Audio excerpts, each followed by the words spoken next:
O texto mais assustador da Bíblia, saiba a história da mulher esquartejada pelo próprio marido. Juízes capítulo 19 é um dos textos mais macabros das Escrituras.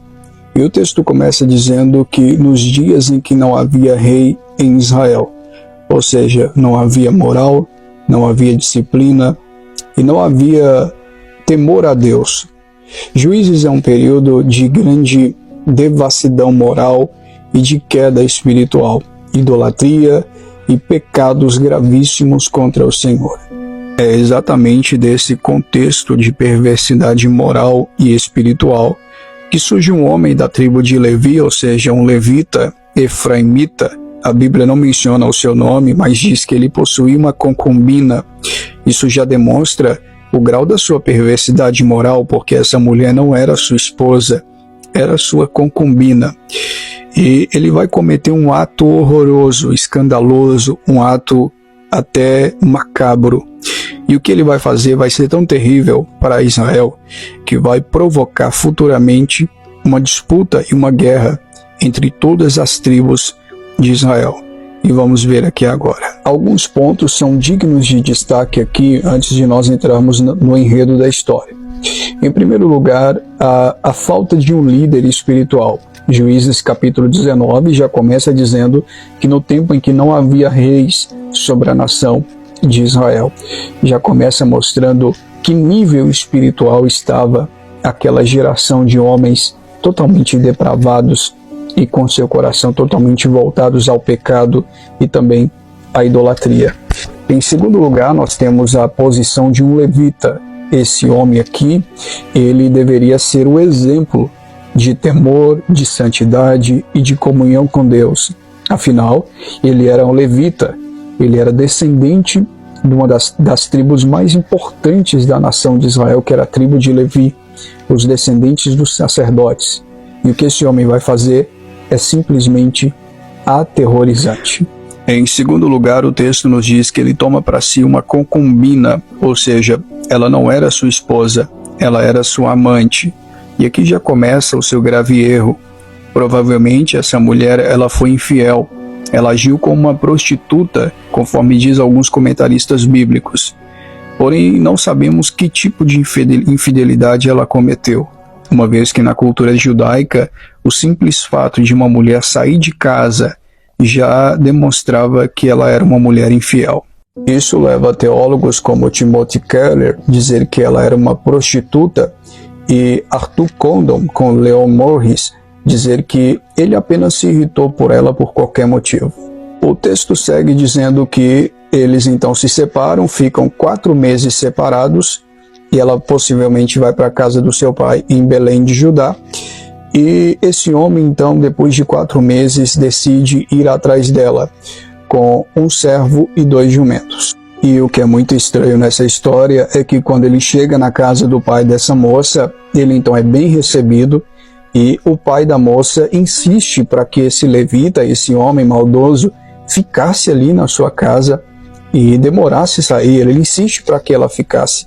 Talvez talvez pelo fato de ele ser levita e receber um levita na sua casa, talvez seria sinal de prestígio, talvez seria sinal de honra ou coisa semelhante, mas isso é no mínimo estranho na história. O versículo 5 deixa claro que após 5 dias, a moça sai então com ele e volta novamente para sua terra. É interessante observar que a moça não tem opção aqui, né? Não fala da opção da moça de querer ou não voltar com esse cara, com esse camarada lá no texto. O que torna a questão ainda muito mais perversa, mostrando que essa mulher era apenas usada como objeto por parte desse homem.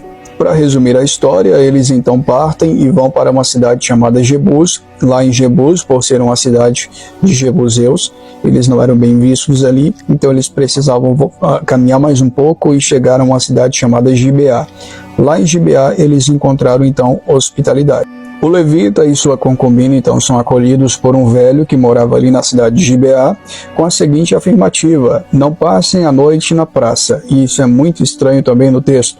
Não passem a noite na praça, o que identifica que a cidade de Gibeá naquele momento era um período muito perigoso, era uma cidade muito perigosa e aquela noite era uma noite muito perigosa.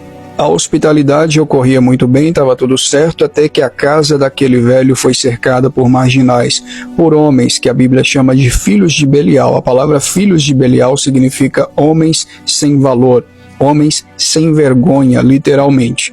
Aqueles homens pediram ao velho que liberasse o levita, exatamente um homem, para ele ser estuprado.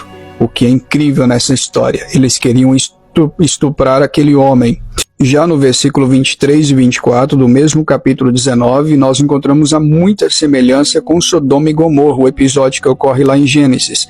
O velho então não entrega o homem, pelo cuidado que ele tem com o possível levita na sua casa, então ele entrega a sua filha e entrega também a esposa daquele homem, exatamente essa concubina que estava com ele, para ser violentada e estuprada em um estupro coletivo por aqueles homens que estavam ali. O velho tenta proteger o levita, ou seja, um outro homem, entrega sua própria filha virgem e outra mulher, entrega duas mulheres para proteger um homem, o que torna a história ainda muito mais macabra. Ou seja, ele entrega aquelas mulheres como se entrega mercadorias para as pessoas consumirem.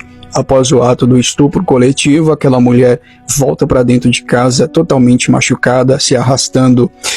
Ele ordena, ou seja, o levita ordena para que ela se levante, ela não consegue, ele vai lá, pega ela no colo, coloca ela em cima do jumento e eles então retornam para a sua cidade. A parte mais horripilante, macabra e terrível da história é que quando eles chegam em casa, ele então esquarteja aquela mulher, corta ela em pedaços e envia para as 12 tribos de Israel as partes daquela mulher.